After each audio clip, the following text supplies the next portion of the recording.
prophète dit qu'il lui donnera la première place. Donc quand on aime Dieu de tout son cœur, on va lui donner automatiquement la première place. Tu ne peux pas dire j'aime Dieu et ne pas lui donner la première place. Car frère Branham dit, quand bien même j'aime mes frères, mais aussi j'aime mes soeurs,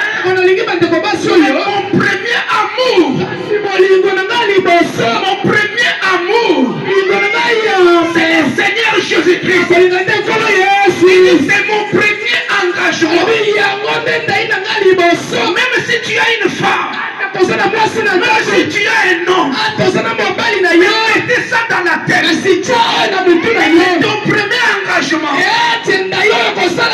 Engagement d'ailleurs à l'imotion, ce n'est pas envers ton mari, mais c'est envers le Seigneur Jésus-Christ. Et ton premier engagement, ce n'est pas envers ta femme, mais c'est envers le Seigneur Jésus-Christ.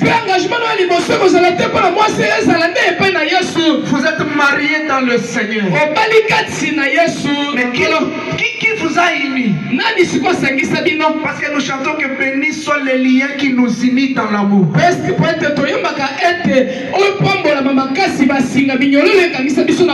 sont les liens qui nous unissent? C'est les liens du sang de Jésus-Christ. Nous sommes unis par le Seigneur Jésus-Christ. Jésus, les frères n'allaient pas t'épouser. Le mariage, c'est une vieille institution. Et cela a commencé dans les jardins de Dieu. L'acteur principal dans la vie de l'homme, c'est Dieu. Alors, frère Branham dit, vous devez donner à Jésus la première place au-dessus de toutes choses dans votre vie.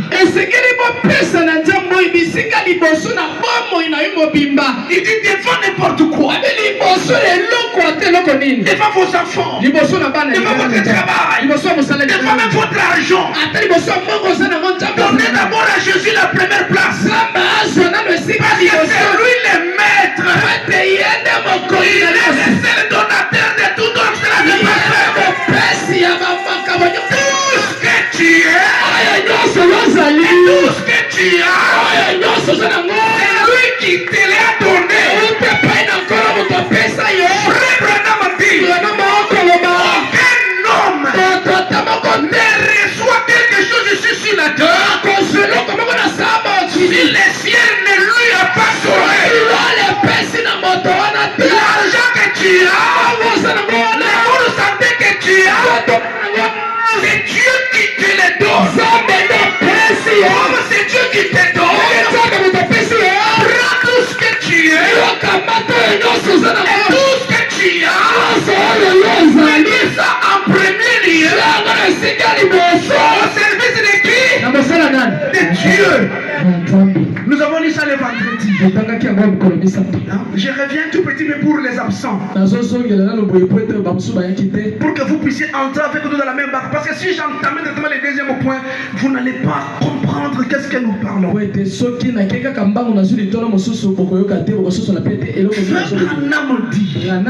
Nous avons lu ça dans Hébreux chapitre 1er au paragraphe 8. Il dit la seule manière de faire correctement un travail pour Dieu, c'est de prendre tout ce qu'on a et tout ce qu'on est, les mettre en premier lieu au service de Dieu. Mais nous, qu'est-ce que nous faisons? Nous prenons ce que nous sommes et nous prenons ce que nous avons. Nous mettons d'abord au service de nos familles. C'est là que nous échouons. C'est pourquoi Dieu ne nous élève pas sur nos montagnes. C'est pourquoi nous n'atteignons pas nos destinées. Chaque personne a une destinée.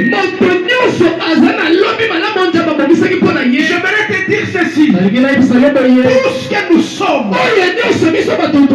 c'est la programmation de Dieu. Avant que tu sois né, Dieu avait déjà planifié ta vie. Chaque personne qui naît sur la terre, à sa naissance, il a son étoile, il a sa pierre porte-monnaie, il a sa pierre porte-monnaie. Il dit la pierre porte-monnaie de Jésus-Christ, c'est le diamant. Jésus était né au mois d'avril. Et la pierre porte-monnaie de Jésus, c'est le diamant. Chaque personne a une destinée. Mais ta destinée là peut ne pas arriver si tu ne prends pas position derrière la parole. Alléluia. Amen. Nous devons prendre tout ce que nous sommes et tout ce que nous avons, nous les mettons en premier lieu au service de Dieu. Votre force, même votre talent. Chacun de vous a un talent. Dieu ne vous a pas envoyé sur la terre comme ça, même si ça vous donner quelque chose. Même si tu n'as pas d'argent, tu as la force. Même si tu n'as pas la force, tu as la foi pour chanter. Tu peux pas taper le main pour Dieu. Tu peux pousser les cris des gens pour Dieu. Chacun a quelque chose de la part de Dieu. Il doit utiliser pour la gloire de ce Dieu-là. Alléluia. Amen. Et son père acclamait Jésus. Et son père poussait des cris de joie. Alléluia. Amen. Notre Dieu est merveilleux. Oui, c'est la vérité. Et je disais, quand on aime Dieu de tout son cœur, on doit lui donner la première place. Tout celui qui aime Dieu, il lui donne la première place. Et quand quelqu'un donne à Dieu la première place, c'est que tout ce qu'il a, cela appartient à Dieu. Ce qu'il a, c'est pour Dieu. Il sera dans la joie d'utiliser ce que Dieu lui a donné pour le service de Dieu. Alléluia. Amen. Il va honorer Dieu avec ce qu'il a, avec ses biens. Quand tu honores Dieu avec tes biens, Dieu promet, il dit que tes greniers seront remplis d'abondance.